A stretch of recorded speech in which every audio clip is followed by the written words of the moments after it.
नमस्कार, I am Shivani Singh. So friends, कैसे हैं आप सभी? मस्त होंगे होता है यहाँ पे। और ये फ्रेंड, जैसा आपको पता है कि हम कंटिन्यू प्रिपरेशन कर रहे हैं स्पेशल सीटेट फरवरी एग्जाम 2026, जिसमें कि मैं आपको सीटेट पेपर 2 एसएसटी की यहाँ पे क्लासेस कंटिन्यू जो है करा रही हूँ। और देखो यहाँ पे एसएसटी में आपको 6 to 8 की यहाँ पे जो है एनसीईआरटी पढ़नी होगी, जिसमें कि क्लास 6 और 7 और 8, ठीक है। इसकी मैं हिस्ट्री आपको कंप्लीट करा रही हूँ। क्लास 6 की हिस्ट्री कंप्लीट हो गई है।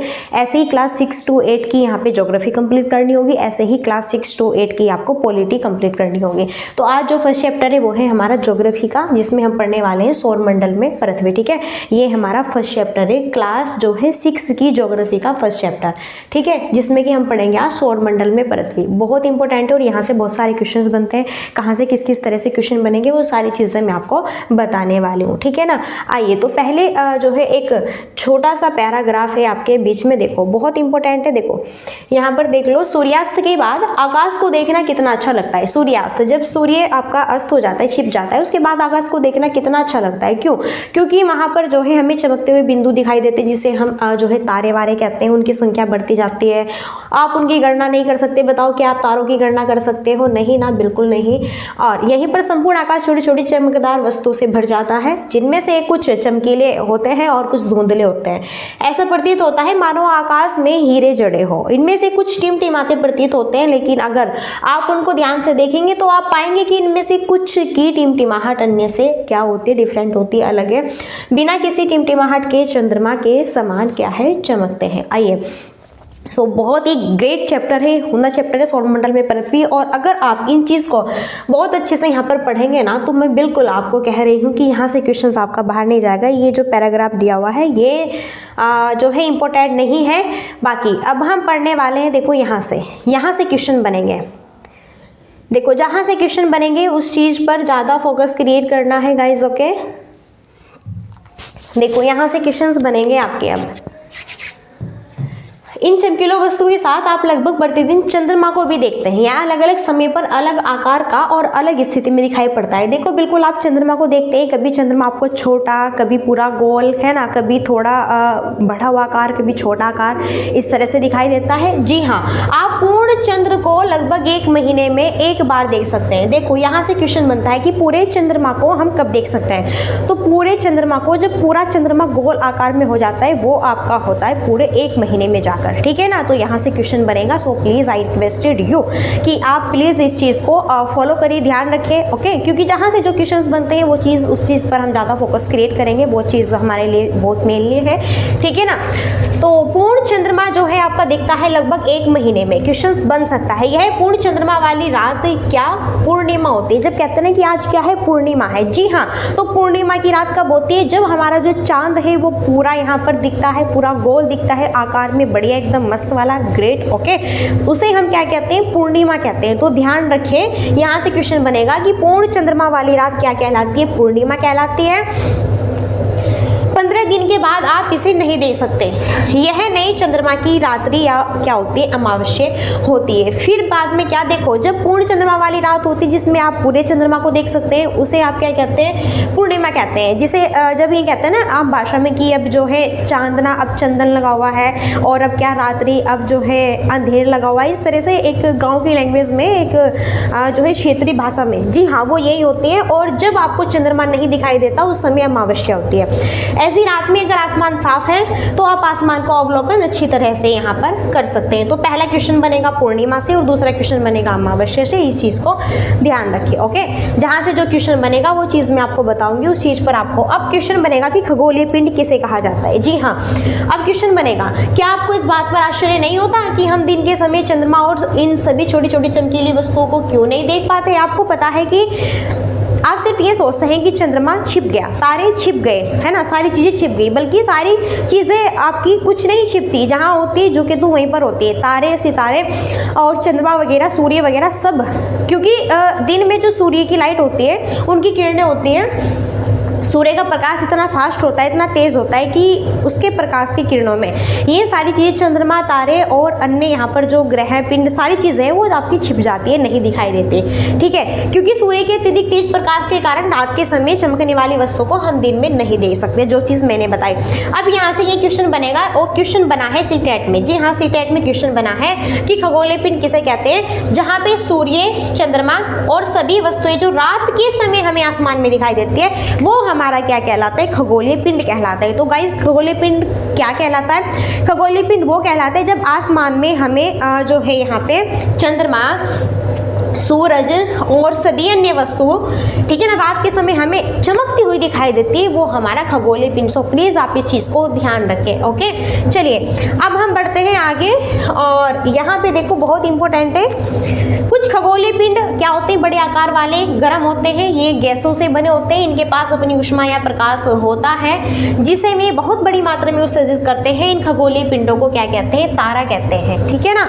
और यहाँ से क्वेश्चन बनता है सूर्य भी क्या है, एक तारा है। सूर्य भी क्या है, एक तारा है, क्योंकि वो चमकता है और उसका अपना ही क्या होता है, प्रकाश। देखो जो यहाँ पे खगोलीय पिंड है, जो आसमान है, इसकी बात करें तो इसमें जो है क्या होता है, कुछ ऐसी वस्तुएं होती है जो कि जिनका अपना ऊष्मा प्रकाश होता है, कुछ ऐसी होती है जिनकी अपनी ऊष्मा प्रकाश, जैसे कि यहाँ पे चंद्रमा है, ठीक है ना, इनका अपना ऊष्मा प्रकाश नहीं होता। इसी तरह किस चीज से यहाँ पे चमकते हैं, सारी चीजें सूर्य से चमकते हैं, इसलिए सूर्य को क्या बताया गया है, एक तारा बताया गया है। ओके गाइज, चलो सो फॉलो मी, यहाँ पे आगे बढ़े।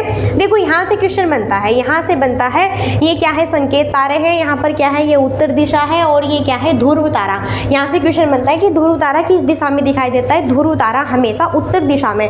ये देखो यहाँ पे 7 तारे, 1 2 3 4 5 6 7, ठीक है ना, इस तरह से ये आपके 7 8 तारे हैं, ये 8 तारे हैं, 1 2 3 4 5 6 7 8 तारे, जो बिल्कुल इस तरह से आपको एक लंबवत रेखा में दिखाई देगा, वो ही आपका ध्रुव तारा होगा। ठीक है ना, और वो आपका निकलता है कहाँ पर, जो है उत्तर दिशा में। आइए अब यहाँ से हम चीज़ों को कंटिन्यू करते हैं, इसमें कोई भी आपको जो है इश्यूज नहीं होगा ना डिफिकल्टीज। रात के समय चमकते हुए अनगिनत जो है तारे होते हैं जिसमें सूर्य के समान ही है, लेकिन हमसे बहुत अधिक दूर होने के कारण हम लोग उनकी ऊष्मा या प्रकाश को महसूस नहीं करते, तथा वे अत्यंत छोटे और क्या होते हैं, यहाँ पर दिखाई पड़ते हैं। आइए अभी यहाँ पर हम बात करेंगे, काफ़ी इंपॉर्टेंट सेशन ये होता है, मस्त, बहुत ही इंटरेस्टेड। ओके, आपने अवश्य ध्यान दिया होगा कि कुछ दूरी से देखने पर सभी वस्तुएं छोटी सी दिखाई पड़ती है, अत्यधिक ऊंचाई पर उड़ रहा हवाई जहाज भी कितना छोटा सा। अब देखो आप यहाँ पर है जमीन पर, धरती पर, ठीक है ना, और भैया आप अगर ऊपर की तरफ, आसमान की तरफ जैसे कि आप एरोप्लेन देखते हो, कितना छोटा सा दिखाई देता है। क्यों? क्योंकि जो वस्तु है हमसे जितनी दूर होगी वो छोटी दिखाई देगी। ठीक है ना, चलो अब यहाँ से क्वेश्चन बनेगा कि नक्षत्र मंडल से, जी हाँ, नक्षत्र मंडल किसे कहा जाता है, यहाँ से इस चीज को आप फॉलो करिए। ओके, चलिए, तो रात्रि में आसमान की ओर देखते समय आप तारों के विभिन्न समूहों द्वारा बनाई गई एक विविध आकृतियों को देख सकते हैं, यही क्या कहलाते हैं, नक्षत्र मंडल कहलाते हैं। अर्शा मेजर या बिग जो है यहाँ पे बियर, इसी प्रकार का एक नक्षत्र मंडल है। यहाँ से भी क्वेश्चन बनता है, बिग बियर क्या है, ये एक नक्षत्र मंडल है, बहुत आसानी से पहचान में आने वाला नक्षत्र मंडल है, बहुत आसानी से पहचान सकते हैं इसको, जो है सप्त ऋषि यानी कि 7 यानी ऋषि संत, यह 7 तारों का एक समूह होता है। क्या? देखो जो नक्षत्र मंडल है ये एक 7 तारों का क्या होता है, समूह होता है, और आसमान में आपको बहुत सारे दिखाई देते हैं, लेकिन कहीं पर आप फीलिंग करना, देखना कि 7 तारे आपको दिखाई देंगे, वहां पर वो क्या है, नक्षत्र मंडल। देखो रात में आसमान की ओर, क्वेश्चन बनेगा नक्षत्र मंडल किसे कहते हैं, तो रात में आसमान की ओर देखते समय आप तारों के विभिन्न समूह द्वारा बनाई गई विविध आकृतियों को देखते हैं, उसे नक्षत्र मंडल कहते हैं। बिग बियर से भी क्वेश्चन बनेगा, बिग बियर भी क्या है, एक नक्षत्र मंडल है। नक्षत्र मंडल में कितने, 7 तारों का एक समूह यहाँ पर दर्शाया गया है। ठीक है, जो कि परिवार या पड़ोस में किसी बड़े व्यक्ति से कहिए कि आपको, यहाँ से क्वेश्चन नहीं बनेगा। ओके, चलो अब यहाँ से हम पढ़ेंगे। देखो गाइस, जो मैंने आपको ये बताया ना, नक्षत्र मंडल बहुत इंपॉर्टेंट है, पूरा पैराग्राफ याद रखना है। अब यहाँ से हम फॉलो करते हैं, कंटिन्यू। चलिए,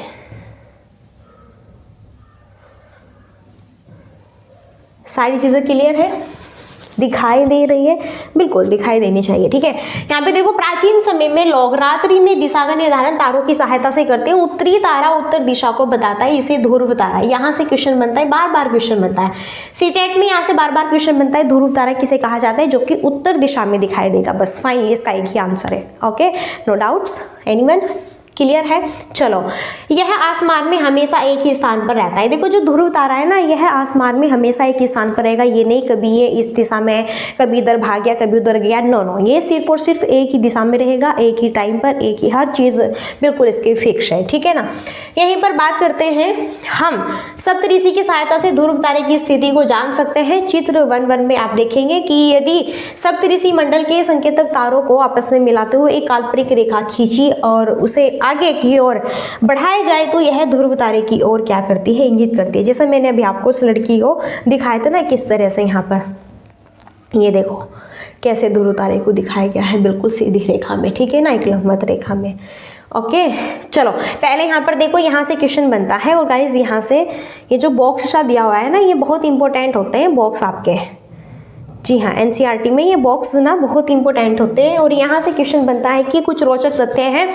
यहाँ से एक क्वेश्चन बनता है कि आपके जो है किन किन ग्रहों के बीच छल्ले पाए जाते हैं। तो बृहस्पति, शनि और यूरेनस के चारों ओर छल्ले पाए जाते हैं। ये छल्ले विभिन्न पदार्थों के असंख्य छोटे छोटे पिंडों से बनी एक पट्टियां होती है। पृथ्वी से इन छल्लों को जो शक्तिशाली है, दूरबीन की सहायता से इनको देखा जा सकता है। अगर आप पृथ्वी से इन छल्लों को देखेंगे तो आपको दूरबीन की सहायता से देखना होगा, अदरवाइज आपको ये नहीं दिखेंगे। ओके, यहाँ से क्वेश्चन बनेगा कि छल्ले किन किन ग्रहों में पाए जाते हैं। बृहस्पति, शनि और यूरेनस, इसमें 3 है। इस चीज को ध्यान रखें। चलो अभी यहाँ पर हम पढ़ते हैं कुछ जो है खगोलीय पिंडों में अपना प्रकाश। हाँ, अब यहाँ पर हम पढ़ेंगे। अभी देखो क्वेश्चन बनेगा कि ग्रह किसे कहा जाता है। सो गाइस अब यहाँ से क्वेश्चन बनेगा कि ग्रह किसे कहा जाता है। सो इस चीज को आप ध्यान रखिए, ठीक है ना। अब यहाँ से क्वेश्चन बनेगा ग्रह किसे कहा जाता है। तो देखो कुछ खगोलीय पिंडों में अपना प्रकाश और ऊष्मा नहीं होता, वे तारों के प्रकाश से प्रकाशित होते हैं, जैसे कि पिंड ग्रह कहलाते हैं, ठीक है ना। तो ग्रह किसे कहलाते हैं?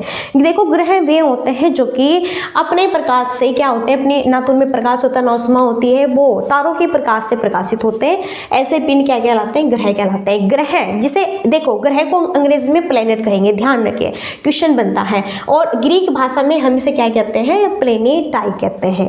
ध्यान रखें, क्वेश्चन बनता है कि जो यहाँ पर ग्रह शब्द है इसको इंग्लिश में क्या कहेंगे? प्लेनेट कहेंगे, और ग्रीक भाषा में से क्या कहेंगे? प्लेटाई कहेंगे। ओके, जिसका अर्थ क्या होता है? परिभ्रमक, अर्थात चारों ओर घूमने वाला। ओके, इस चीज को यहाँ पर ये पूरा पैराग्राफ आपके लिए इंपॉर्टेंट है, ठीक है। पृथ्वी जिस पर हम रहते हैं एक ग्रह है। पृथ्वी जिस पर हम रहते हैं ये भी क्या है? एक ग्रह है। इस चीज को ध्यान रखें, बहुत बार क्वेश्चन बना है। पृथ्वी क्या है? एक ग्रह है। ओके, जी हाँ।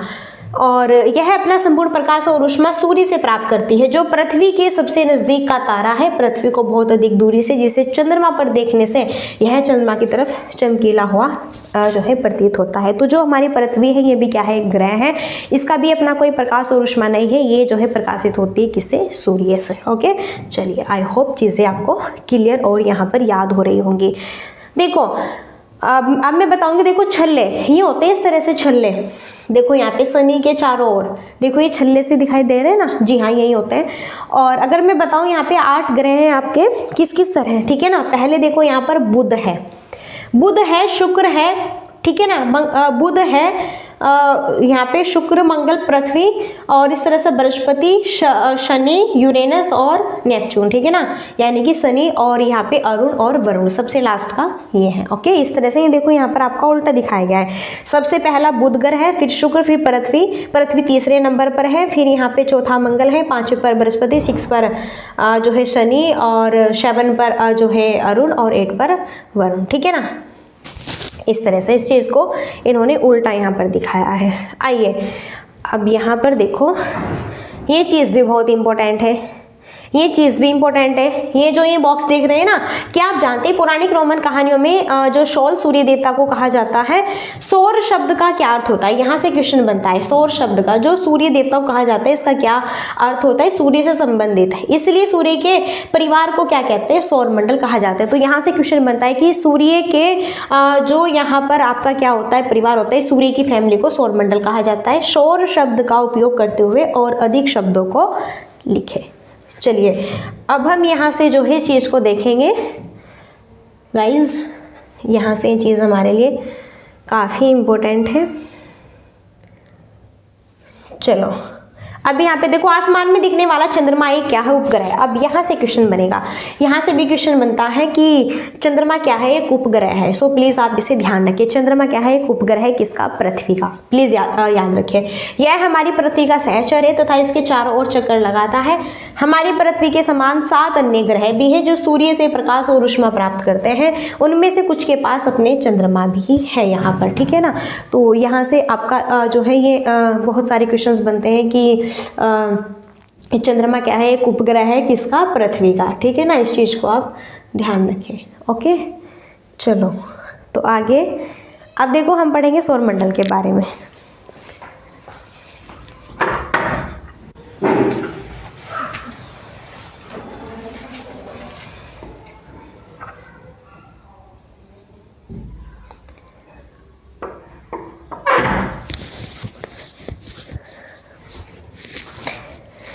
ओके गाइज, सो अब हम पढ़ने वाले हैं यहाँ पर सौरमंडल के बारे में। So please disturb. Okay so अब हम पढ़ेंगे सौरमंडल के बारे में। यहाँ से क्वेश्चन बनता है सौरमंडल किसे कहा जाता है? तो सौरमंडल देखो हमारा क्या कहलाता है। चलो सौरमंडल कहलाता है जहाँ पे सूर्य, उसके 8 ग्रह और उपग्रह और कुछ अन्य खगोलीय पिंड जैसे शुद्ध ग्रह, उल्कापिंड मिलकर सौरमंडल का निर्माण करते हैं। उसे हम सौर परिवार का नाम देते हैं जिसका मुखिया क्या होता है? सूर्य होता है, ठीक है ना। यहाँ से क्वेश्चन बनता है कि सौरमंडल का मुखिया कौन होते हैं? तो भैया जी सन होते हैं, सूर्य यहाँ पर, ठीक है ना। और सौरमंडल कैसे कहा जाता है? जिसमें सूर्य, उसके 8 ग्रह, अन्य जितनी भी चीज़ें होती है, ठीक है ना, सारे खगोलीय पिंड मिलकर वो आपका एक सौरमंडल का निर्माण यहाँ पर करते हैं। आइए अब हम यहाँ पे चर्चा करेंगे सूर्य के बारे में।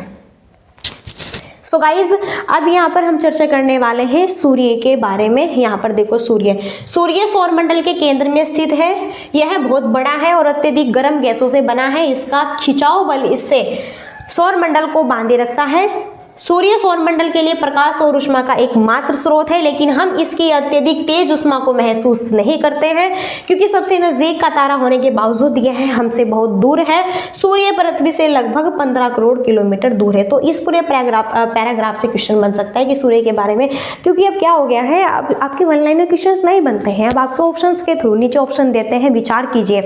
तो इस तरह सूर्य के बारे में विचार कीजिए तो क्वेश्चन बने। तो सूर्य का पहला ध्यान रखो, सौरमंडल के केंद्र में है, बहुत ही बड़ा है, अत्यधिक गर्म गैसों से बना है। इसका खिंचाव बल इसके सौरमंडल को बांधे रखता है और सूर्य सौरमंडल के लिए प्रकाश और ऊष्मा का एकमात्र स्रोत है। इसकी अत्यधिक तेज ऊष्मा को हम महसूस नहीं कर सकते। और यहाँ पे क्वेश्चन भी बनेगा, सूर्य पृथ्वी से लगभग कितने करोड़ किलोमीटर दूर है? कितने किलोमीटर दूर है? 15 करोड़ किलोमीटर क्या है? दूर है। ओके चलो तो पहले तो हम इसके ग्रह के बारे में यहाँ पे चर्चा कर लेते हैं। किसके बारे में? पहले हम यहाँ पे ग्रह के, फिर हम उस बॉक्स को देखेंगे। यहाँ पर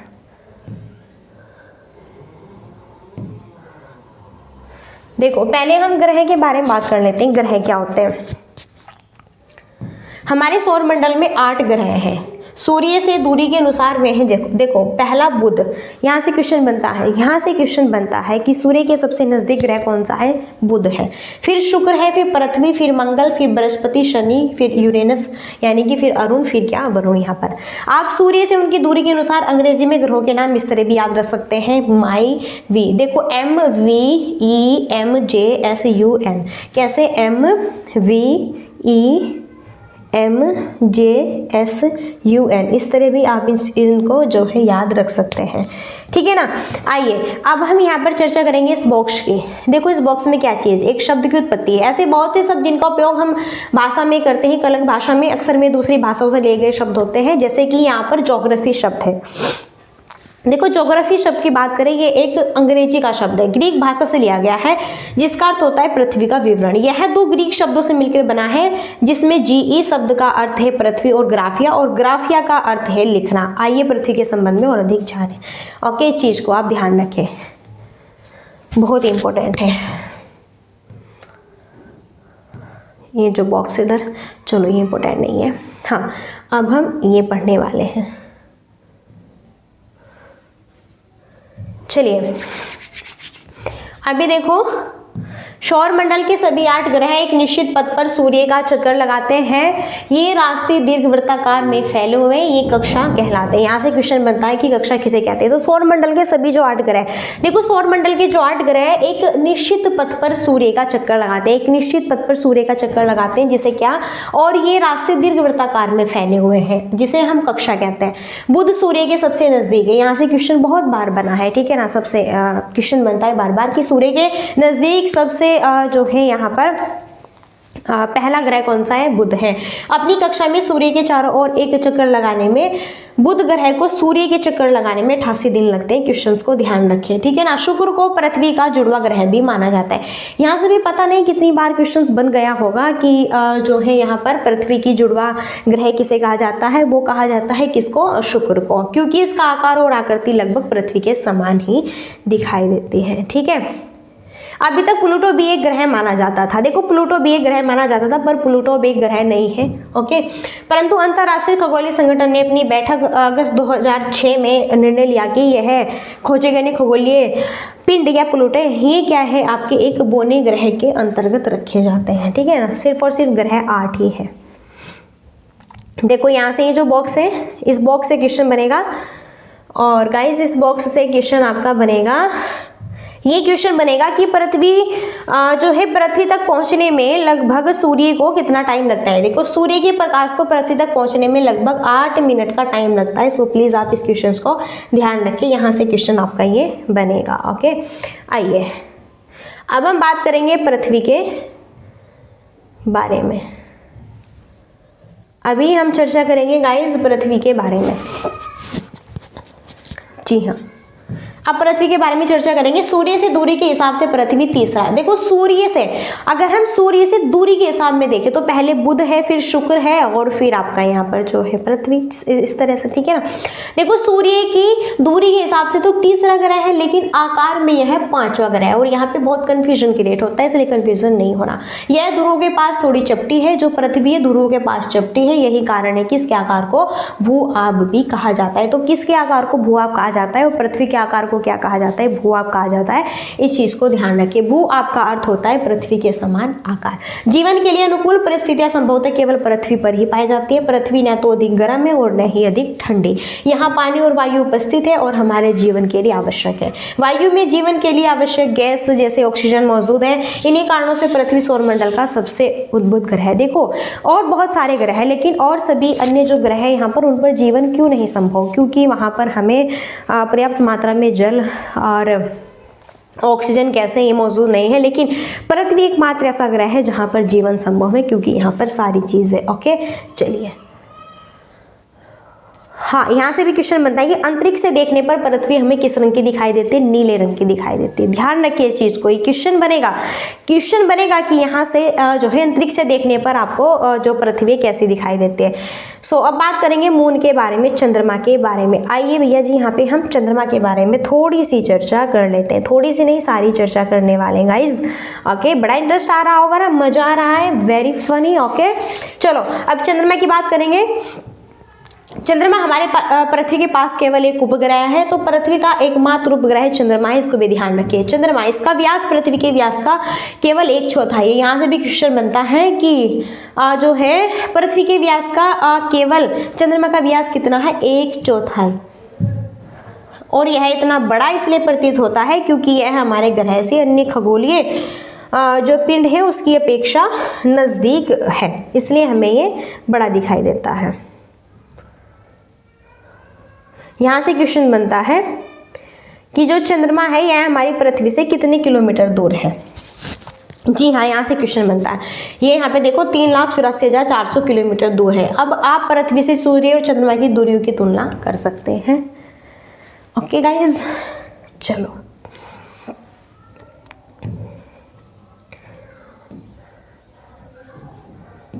यहाँ पर देखो कुछ थोड़ी सी चर्चा की गई है। चंद्रमा पृथ्वी का एक चक्कर लगभग 27 दिन में पूरा करता है। चंद्रमा पृथ्वी का, यहाँ से भी क्वेश्चन बन सकता है कि चंद्रमा पृथ्वी का एक चक्कर लगभग कितने दिन में पूरा करेगा? 27 दिन में। लगभग इतने ही समय में यह अपने अक्ष पर एक चक्कर भी पूरा कर लेता है। इसके परिणाम स्वरूप पृथ्वी से हमें चंद्रमा का केवल एक ही भाग दिखाई देता है। यहाँ से भी क्वेश्चन बनता है कि पृथ्वी से हमें चंद्रमा का कितना भाग दिखाई देता है? केवल एक ही भाग। चंद्रमा की परिस्थितियाँ जीवन के लिए अनुकूल नहीं है, इसलिए सतह, पर्वत, मैदान और गड्ढे हैं। देखो चंद्रमा पर आपने देखा है, चांद पर जो है आपने अपना रॉकेट भी पहुंचाया था, तो वहाँ पर भैया क्या है, पर्याप्त मात्रा में पर्वत, मैदान, गड्ढे हैं और सही मात्रा में हमें जो है गैस और जल, इनकी जो है पूर्ण आवश्यकता वहाँ पर जो है पूर्ण जो है संभावना नहीं है वहाँ पर।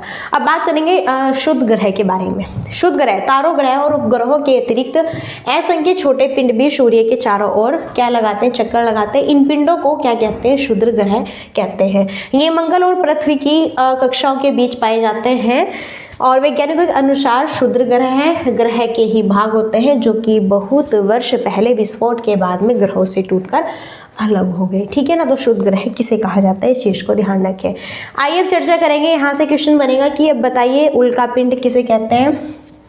सो गाइस, उल्का पिंड के बारे में हम यहाँ पर चर्चा कर रहे हैं। सूर्य के चारों ओर चक्कर लगाने वाले पत्थरों और छोटे छोटे टुकड़ों को उल्का पिंड कहते हैं। तो उल्का पिंड किसे कहते हैं? जो सूर्य के चारों ओर लगाने वाले पत्थर के क्या होते हैं? छोटे छोटे टुकड़े होते हैं, उनको ही उल्का पिंड कहते हैं। कभी कभी ये उल्का पिंड पृथ्वी के इतने नजदीक आ जाते हैं कि इनकी प्रवृत्ति पृथ्वी पर गिरने की होती है। इस प्रक्रिया के दौरान वायु के साथ घर्षण होने के कारण यह गर्म होकर जल जाते हैं, फलस्वरूप चमकदार प्रकाश उत्पन्न होता है। कभी कभी कोई उल्का पूरी तरह जले बिना पृथ्वी पर गिरती है, जिससे धरातल पर घटते होते हैं। चलिए अब क्वेश्चन बनेगा आकाशगंगा से। आकाशगंगा किसे कहते हैं? क्या आपने तारों वाले खुले आकाश में एक और दूसरी ओर तक फैली चौड़ी सफेद पट्टी एक साथ चमकदार रास्ते को देखा है? यह लगभग लाखों तारों का समूह होता है। देखो जहां पर लाखों आप आसमान में देखते हैं तो आपको अनगिनत लाखों करोड़ों के समूह में आपको तारे दिखाई देते हैं, तो वही क्या कहलाती है? आकाशगंगा। तो तारों का जो एक बहुत ही भिन्न भिन्न समूह होता है वो क्या कहलाता है? वही आकाशगंगा कहलाता है। आकाशगंगा का एक भाग है। प्राचीन भारत में इसकी कल्पना आकाश में प्रकाश की एक बहती नदी से की गई थी, इस प्रकार इसका नाम आकाशगंगा पड़ा। यहाँ पे आकाशगंगा करोड़ों तारों, बादलों और गैसों की एक प्रणाली है। इस प्रकार देखो ये जो देख रहे हैं, देखो यहाँ पर क्या क्या पूरा जो आसमान है इसमें सारी चीज़ें, तारे जो है यहाँ पे तारे वगैरह, ओके, चंद्रमा, सूर्य, सारी चीज़ें ये सब मिलके इनका एक समूह क्या क्या लाएगा यहाँ पर? आकाशगंगा। आकाशगंगा मिलकर ब्रह्मांड का निर्माण करती है। देखो अब हम बात करें एक ब्रह्मांड की, तो ब्रह्मांड में सारी चीज़ें आ जाएंगी। पूरा आसमान, पूरे आसमान में जितनी भी चीज़ें हैं, शुद्ध ग्रह, उपग्रह है, ग्रह है, छोटे छोटे यहाँ पे सारे जो है कणवण, सब चीज़ें मिलकर आपका एक ब्रह्मांड का निर्माण करते हैं। ब्रह्मांड की विशालता की कल्पना करना अत्यधिक कठिन है। वैज्ञानिक अभी भी इसके बारे में अधिक से अधिक जानकारी एकत्रित करने में जुटे हुए हैं, लेकिन ब्रह्मांड के बारे में सारी चीज़ें नहीं खोज पाते हैं। ओके, चलिए